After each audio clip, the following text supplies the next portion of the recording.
In this video, I'm going to show you how you can turn on allow requests from everyone. So if people who are not subscribed or not following you on your account can send requests to you, then you need to go ahead and enable this feature on your Substack account.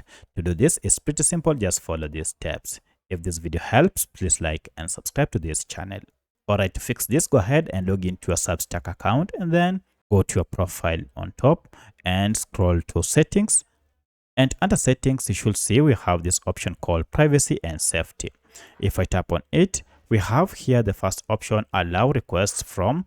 And if I tap on it, you can see the current setting is no one. This means people who follow or subscribe to you can always message you directly. However, no one else may send a request. To permit this, go ahead and change this from no one to everyone. And when you do so, now you are told anyone else can send a request. So that's how you can allow requests on your Substack account. If you have any other question, kindly let me know in the comment section. Otherwise, thanks for watching and let's meet in the next video.